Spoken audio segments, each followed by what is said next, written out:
नमस्कार, अलगधारमा स्वागत छ। म कृष्ण तिमल सिन्हा। मुलुक अहिले राजनीतिक पात्र अनि प्रवृत्तिले निम्त्याएको एउटा डरलाग्दो दुर्घटनाको सम्मुखमा छ। तर सत्य के हो भने नेपालमा अहिले कम्युनिस्टहरूको वैधानिक जगजगी छ। जनताबाट अनुमोदित शक्तिशाली सरकार छ, जसले राष्ट्र, राष्ट्रियता अनि स्वाधीनतालाई चुनावी मन्त्र बनायो अनि जनताले त्यसलाई सजिलै पत्याएर मत दिए। अहिलेको विद्यमान जनमत त्यसैको परिणाम हो, जुन आवधिक निर्वाचनमा उल्टिन सक्छ। किनकि 2007 साल यताको नेपालको राजनीतिलाई केलाउने हो भने नेपाली जनता अत्यन्तै छोटो समयमा महत्त्वपूर्ण परिवर्तनका लागि तयार हुन्छन् अनि हुँदै आएका छन्, जसका निम्ति राजनीतिक नेतृत्वको बेइमानीपूर्ण महत्त्वपूर्ण कारण देखिराखेको छ। लागौँ आजको प्रस्तुतितर्फ।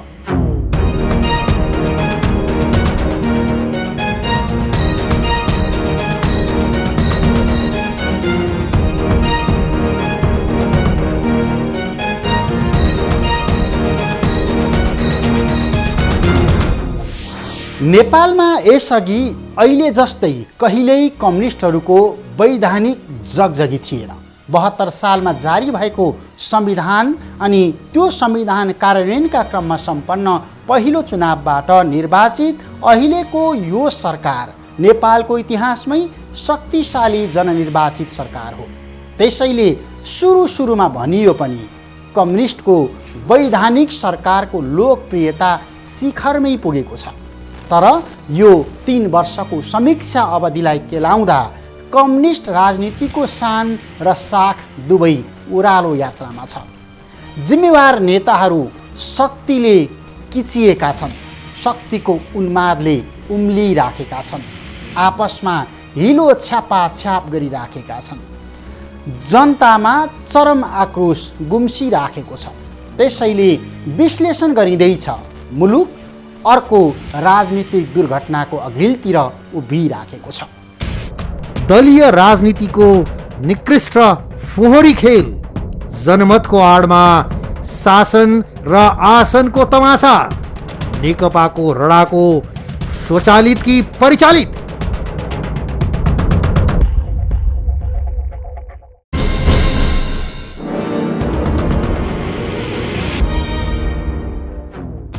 स्थायित्व, विकास र समृद्धिको पर्याय ठानिएको संविधान कार्यान्वयनका क्रममा सम्पन्न आम चुनावबाट निर्वाचित शक्तिशाली कम्युनिस्टहरूको वैधानिक सरकारले 3 वर्षमा धेरै पटक राजनीतिक निराशा बीजारोपण गरिसकेको छ।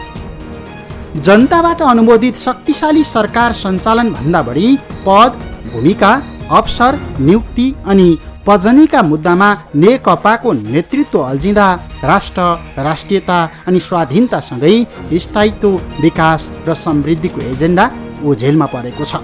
यो विद्यमान जनमत सम्मान गर्न नसक्दाको परिणाम हो। असन्तुष्ट पात्रहरूले अहिलेको सरकारलाई विफल बनाउने वा अहिलेको प्रधानमन्त्रीलाई आफू प्रधानमन्त्री नभए पनि प्रधानमन्त्री सरह भाग चाहिन्छ मतलब यो अंशको झगडा हो, यो गुटको झगडा हो, यो गुट व्यवस्थापन नहुँदाको आएको तरङ्ग हो।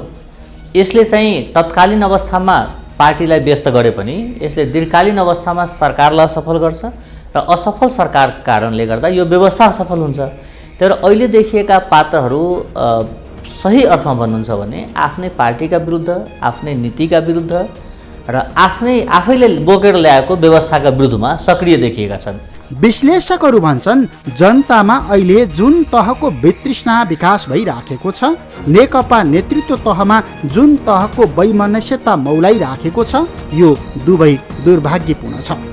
किनकि 2007 साल यताको नेपालको राजनीतिक घटनाक्रमलाई केलाउने हो भने नेपालमा अत्यन्तै छोटो समयमा महत्त्वपूर्ण राजनीतिक परिवर्तन सम्भव भएका छन्। अहिलेको राजनीतिक नेतृत्वको बेइमानीले फेरि जनतालाई त्यही रूपमा एकाकार बनाइदिन सक्छ। तर यो राजनीतिक सत्य नेकपाको नेतृत्वले अझै मनन गर्न सकेको छैन। तपाईहरुले निर्वाचित गरेको, तपाईहरुले छानेको प्रधानमन्त्री देख्दा खुट्टा साना छन्, तर घोडाका खुट्टा साना हुन्छन्, सवार समेत बोकेर दौडिन्छ।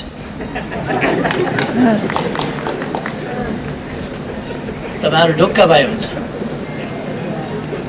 ती साना खुट्टाले देशको भारी बोकेर दौडिन सक्छ र इमान्दारिताका साथ दौडिन्छ। त्यसकारण तपाईँहरू ढुक्क भए हुन्छ।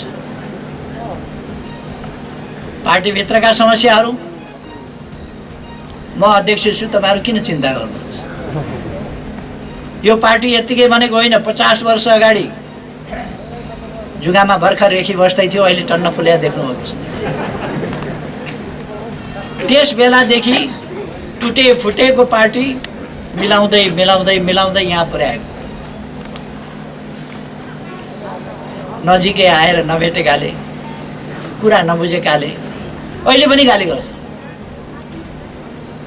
तर म साथीहरूलाई भन्ने गर्छु, कवि हरिभक्त खटुवालले एउटा कविता लेखेका छन्, जुनलाई टाढैबाट हेर प्रिय, नजिकबाट हेऱ्यो भने दाग धब्बा देखिन सक्छ। त्यस विपरीत म भन्छु, मलाई नजिकैबाट हेर साथी हो, दाग धब्बा देख्यौ भने, कतै छिटा लागेको देख्यौ भने मलाई औल्याऊ, मलाई भन, मलाई आलोचना गर, म सच्याउन तयार छु। 2072 सालमा संविधान सभाबाट जारी भएको संविधान कार्यान्वयनका क्रममा सम्पन्न पहिलो चुनावबाट निर्वाचित अहिलेको यो सरकार नेपालको इतिहासकै शक्तिशाली जननिर्वाचित सरकार हो।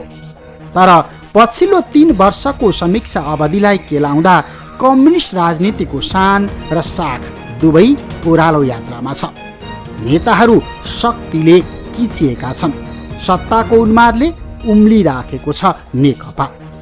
राज्य सत्ताको नेतृत्वमा रहेकाहरूमा देखासेखी र अहमको राग बढ्दा आन्तरिक मामिलामा बाह्य शक्तिको सरोकार अनि चासो समेत मिसिन थालेको छ। प्रशस्तै कमी कमजोरी र आर्थिक अपचलनका दर्जनौं मुद्दाले घेरिएको वर्तमान सरकार पतन उन्मुख राजनीतिको दिशामा गइरहँदा स्वयं नेकपा भित्रकै नेताहरू सरकार विरुद्धको भण्डाफोर अभियानमा एकताबद्ध बनिराखेका छन्। वामदेव गौतम राष्ट्रिय सभाको सदस्य बन्ने घटनादेखि पछिल्लो सचिवालय बैठकमा पोखिएको प्रचण्ड समूहको आक्रोश त्यसैको नतिजा हो। अध्यक्ष केपी शर्मा ओलीले पनि आफ्नो तर्फबाट अर्को प्रस्ताव प्रस्तुत गर्ने हुनुभएको कुरा सचिवालयमा जानकारी गराइएको छ र अध्यक्ष कमरेड केपी ओलीको प्रस्ताव समेतलाई लिएर अब 13 गते सचिवालयको बैठक बस्नेछ र सचिवालयको बैठकमा पार्टीको सङ्कट र निवारण सम्बन्धमा यसअगाडि प्रस्तुत सबै सामग्री र प्रस्ताव र अध्यक्ष कमरेड केपी शर्मा ओलीले प्रस्तुत गर्नुहुने प्रस्ताव समेतका आधारमा छलफल गरेर निकास निकाल्ने प्रयत्न गरिनेछ र सचिवालयको बैठक पछाडि यस अगाडि नै निर्धारित केन्द्रीय कमिटीको बैठक बस्ने कार्यतालिकामा केही परिवर्तन गरिएको छ, जसअनुसार 18 गते स्थायी कमिटीको बैठक बस्नेछ र 15 गते बस्ने भनिएको केन्द्रीय कमिटीको बैठक 25 गते बस्ने तय भएको छ। 2047 सालको संविधान कार्यान्वयनका क्रममा भएको 2048 सालको आम चुनावमा नेपाली कांग्रेसले यस्तै सुविधाजनक बहुमत पाएको थियो, जुन अभिमत थेग्न नसक्दा तत्कालीन परिस्थितिमा नेपाली कांग्रेस यसै गरी अधोगतिको शिकार भयो। विश्लेषकहरू भन्छन् त्यही कोर्सबाट अघि बढिराखेको राजनीतिमा अहिले त्यस्ता कयौं स्वार्थहरू मिसिन थालेका छन् जसले विद्यमान प्रणालीलाई धक्का दिइराखेको छ। विश्लेषकहरूका अनुसार संविधान कार्यान्वयनका क्रममा तत्कालीन कम्युनिस्ट गठबन्धनले चुनाव जितेपछिका घटनाक्रमहरू हेर्दा अहिले देश हारिराखेको छ अनि दलहरू इतिहासकै अलोकप्रिय बनिराखेका छन्। यो मुख्य रूपमा नेकपाका शीर्ष नेता बीचको इगो र अहमको नतिजा हो।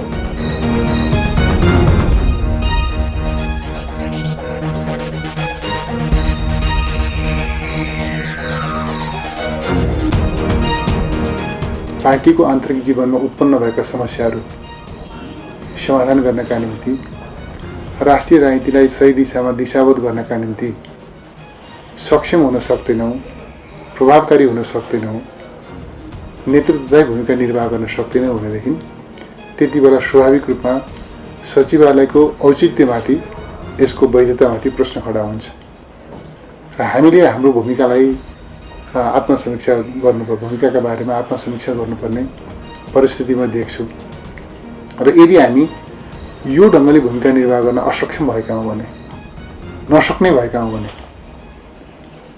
हामीले चाहिँ भन्नुपर्छ कि स्थायी कमिटीका सदस्यहरू समक्ष, स्थायी कमिटी समक्ष गएर भनौँ हामीले यति मात्रै गर्न सक्यौँ, योभन्दा बढ्ता गर्न नसक्ने भयो, हामीले अब चाहिँ हाम्रो अभिभावकहरू ठिक ढङ्गले पुरा गर्न नसक्ने भयो। त्यसकारण हामी अब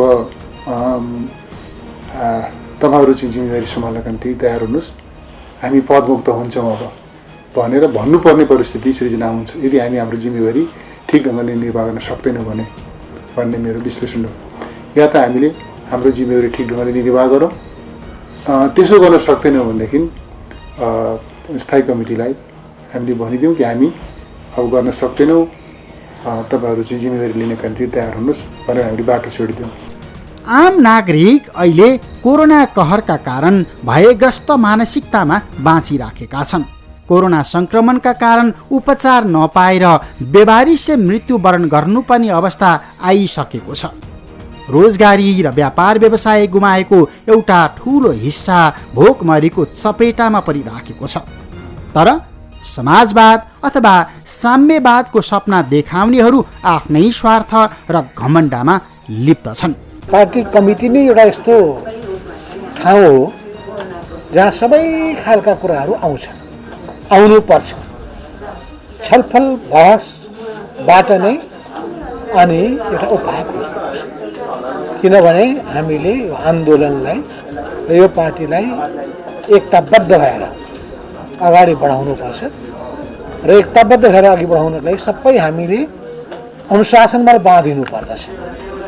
अनुशासनमा बाँधिने हो भने, आफ्नो आफ्नो ठाउँमा सशक्त र प्रभावकारी भूमिका खेल्ने हो भने, भएका कमी कमजोरीलाई सुधार्ने हो भने त्यसपछि यो आन्दोलन अगाडि बढ्छ, पार्टी अगाडि बढ्छ, जनताको चाहनालाई हामी पुरा गर्न सक्छौँ। त्यस हुनाले यो पार्टीमा हामी छलफल गर्छौँ, त्यही बहस गर्छौँ। विगतमा पनि छलफल बहस वाद विवाद हुँदै आएका छन्। छलफल बहसबाट भाग्ने पनि होइन, बैठकबाट भाग्ने पनि होइन, कमिटी प्रणालीबाट भाग्ने पनि होइन, एक्लै वीर कसैले बन्ने पनि होइन।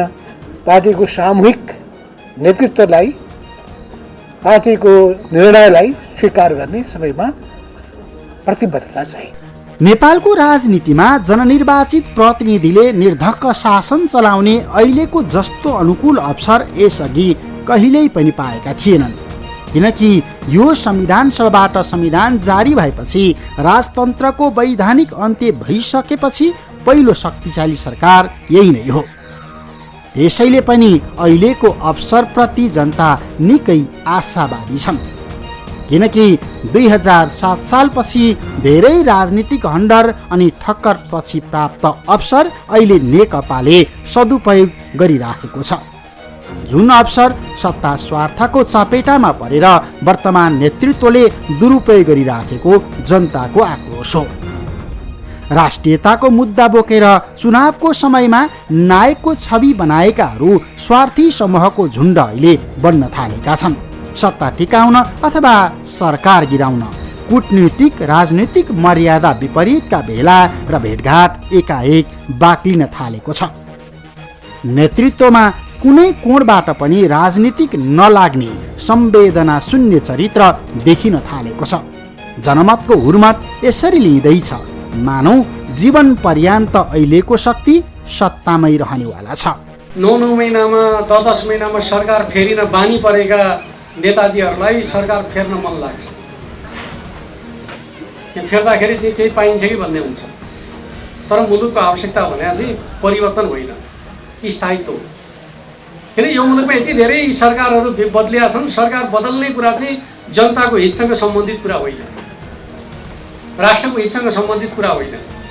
यति बेलाको आवश्यकता भनेको राजनीतिक स्थायित्वको आवश्यकता हो र मुलुकमा विकास र समृद्धिको योजनाबद्ध पहलको आवश्यकता हो। र म तपाईँहरूलाई के कुरा भन्न चाहन्छु भन्दाखेरि यो मुलुकमा संविधान जारी भइसकेपछि यो मुलुकको अवस्था कस्तो छ भन्ने कुराका सन्दर्भमा 3 वर्षलाई हामीले लगातार उच्च आर्थिक वृद्धि दर हासिल गर्यौँ। यो वर्ष कोभिड-19 का कारणले गर्दाखेरि त्यो उच्च आर्थिक वृद्धि दरमा असर पर्यो। असर पर्दाखेरि पनि म तपाईँलाई के भन्छु भन्दाखेरि विश्वव्यापी रूपमा कोभिड-19 का कारणले अर्थतन्त्र ऋणात्मक नभएका केही दर्जन मुलुकभित्र नेपाल पर्छ। सबैको अर्थतन्त्र ओह्रालो लागेको छ।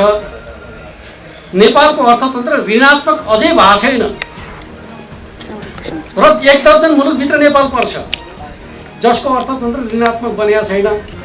यो सच्चाइलाई नदेखिकन चाहिँ यो पनि भएन त्यो पनि भएन भन्ने खालको कुरा चाहिँ यो एक प्रकारले भन्यो नि यो अस्थिरतामा खेल्न चाहनेहरूको खेल मात्रै हो भन्ने म ठान्छु।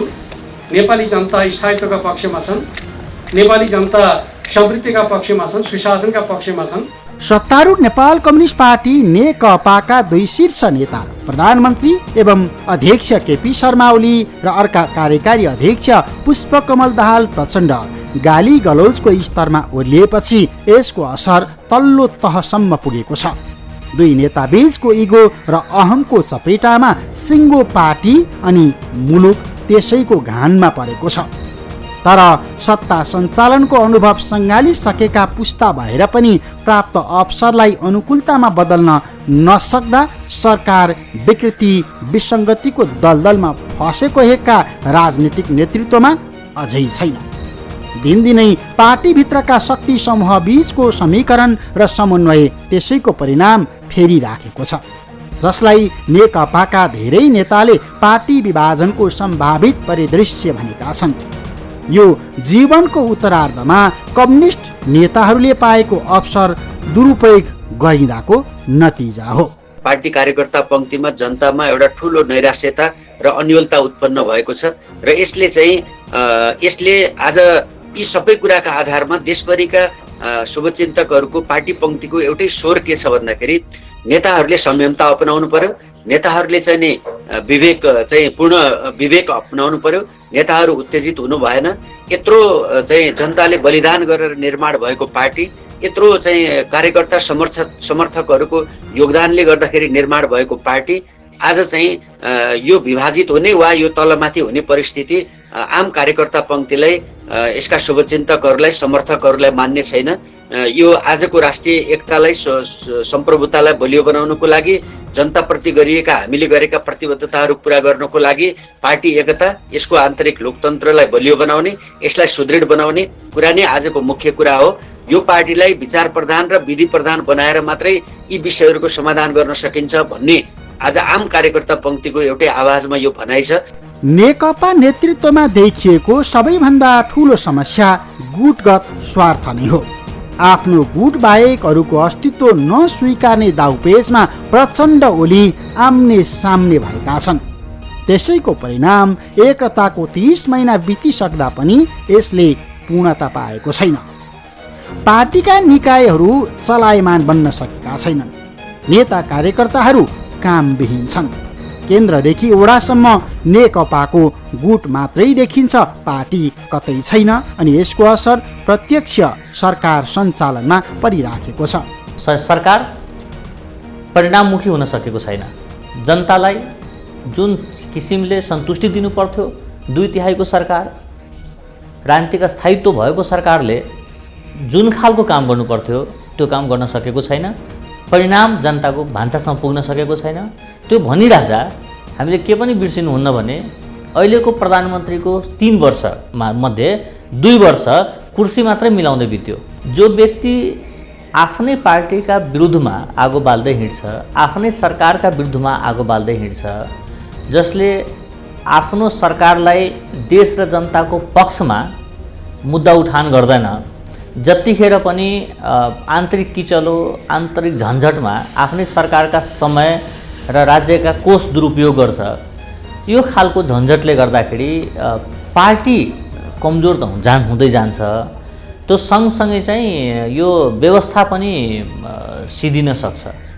किन अहिलेको समय भनेको त यी देखिएका पात्रहरू जो विवादलाई अगाडि बढाएर हिँडिरहेका छन्, यी पात्रहरू अहिले उठान गर्नुपर्ने कुरा के थियो भने देशभरिको जनतालाई राहत दिउँ, कोरोनाबाट मुक्ति गराउँ, विदेशमा रहेका श्रमिक युवाहरूलाई देशमा फर्काउँ, ठुल्ठुलो उद्योग खोलौँ, राज्य कोषहरू को सदुपयोग गरेर हरेक नागरिकलाई विदेशिनु नपर्ने अवस्था निर्माण गरौँ, कहीँ कतै कुनै कालखण्डमा आफूले कतै लुटेर राखेको छ भने सम्झौँ र सम्झेको त्यो पैसा फेरि ल्याएर देशमा खन्याउँ, त्यो खालको काम गर्नुपर्ने बेला थियो। यो बेला भनेको पार्टीको समयलाई व्यर्थ गर्ने, पार्टीभित्र झन्झट ल्याउने यो बेला होइन, यो दलीय राजनीति गर्ने बेला होइन, यो विशुद्ध रूपमा मानवता जोगाउनु पर्ने बेला हो। यो बेलामा जति पनि जनप्रतिनिधिहरू हुनुहुन्छ उहाँहरू आफ्नो निर्वाचन क्षेत्रमा गएर आफ्ना निर्वाचन क्षेत्रमा कोरोनाबाट प्रभावित भएका व्यक्तिहरूलाई जोगाउने र कोरोनाबाट सचेत गराउने।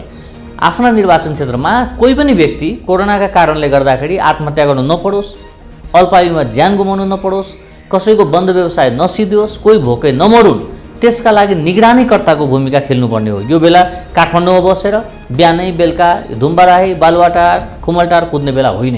पार्टी र सरकार मेरो बलमा थेगिएको छ, म भइन भने देश नै विघटन हुन्छ भन्ने प्रधानमन्त्री केपी शर्मा ओलीको सार्वजनिक अभिव्यक्ति नेकपा भित्रको अहिलेको अर्को समस्या हो जुन प्रचण्ड समूहले पचाइराखेको छैन।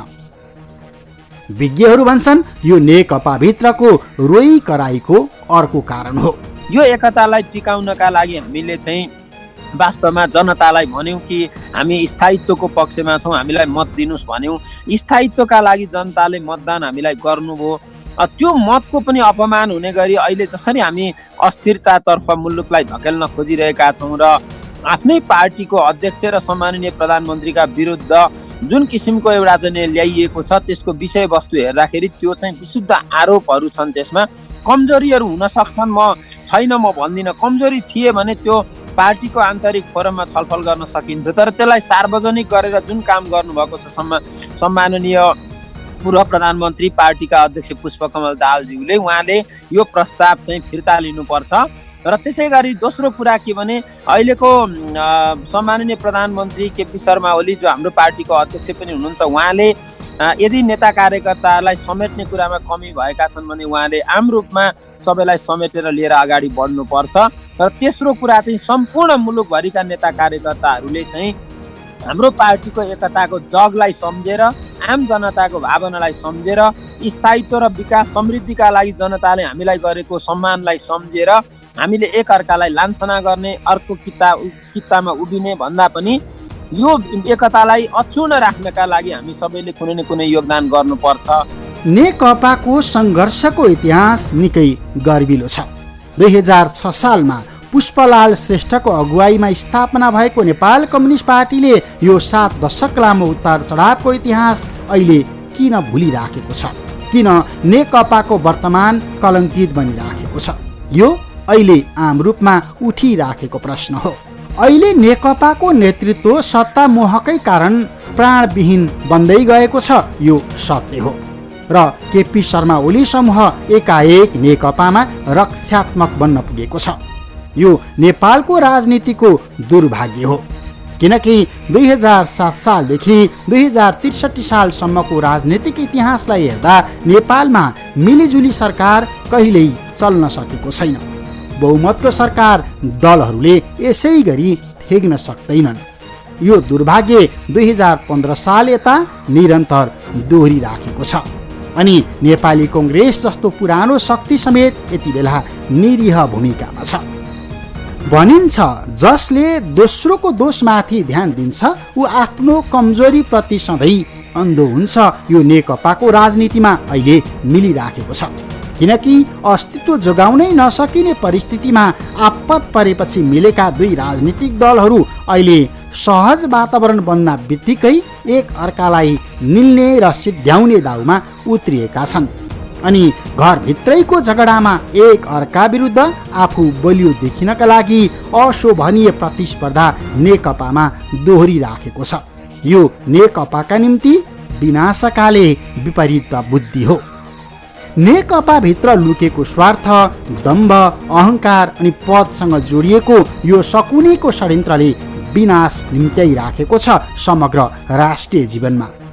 अनि यो एउटा नेता, एउटा दल र एउटा सरकारको मात्रै समस्या होइन, यो नेपाली राजनीतिको दुर्भाग्य हो, जसले विदेशी हस्तक्षेपका लागि फेरि अर्को दरिलो आधार बनाइराखेको छ अनि अर्को खेलाराज शासन लादिने खतरा नेपालमा देखिराखेको छ।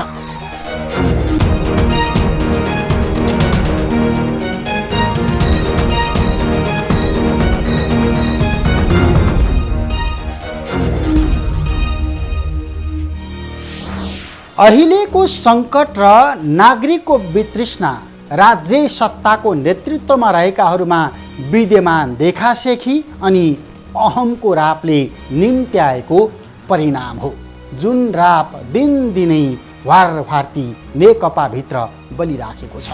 यो पतन उन्मुख राजनीतिको नतिजा हो, जुन उन्माद र पथभ्रष्ट चरित्र 47 सालको संविधान कार्यान्वयनका क्रममा भएको 2048 सालको आम चुनावमा पाएको जनमत थेग्न नसक्दा, आन्तरिक किचलो सम्हालिन नसक्दा तत्कालीन परिस्थितिमा नेपाली कङ्ग्रेसले पनि भोगेको थियो। त्यही कोर्सबाट अहिलेको राजनीति बगिराखेको छ। यो चुनावी प्रतिस्पर्धामा रहने राजनीतिक दलका लागि मात्र होइन, विद्यमान प्रणालीका लागि समेत घातक बन्न सक्छ। किनकि नेपालीमा एउटा भनाइ नै छ, मागेको गोरु चोरेको हलो बाँचेको भन्दा मरेकै भोलो। अहिले घिउ बेचुवा अनि तरबार बेचुवाको जस्तै व्यवहार लाग्ने कपटपूर्ण राजनीतिले यही भनाइलाई स्मरण गराइराखेको छ। हवस् त, अलगधारको आजको समय सकियो। कार्यक्रमका सन्दर्भमा तपाईँका कुनै सुझाव, सल्लाह अनि प्रतिक्रिया छन् भने हामीलाई टेलिफोन नम्बर 40065336 अथवा मोबाइल नम्बर 9802 02006 मा सम्पर्क गर्न सक्नुहुन्छ। यस्तै अलगधार imagechannels@gmail.com मा इमेल पनि गर्न सक्नुहुन्छ। हामीलाई फेसबुक र ट्विटरमा फलो पनि गर्न सक्नुहुन्छ। अलगधारको आजको समय सकिएको छ। सम्पूर्ण युनिटलाई बिदा दिनुहोस्। इमेज च्यानल टेलिभिजन हेर्दै गर्नुहोला। नमस्कार।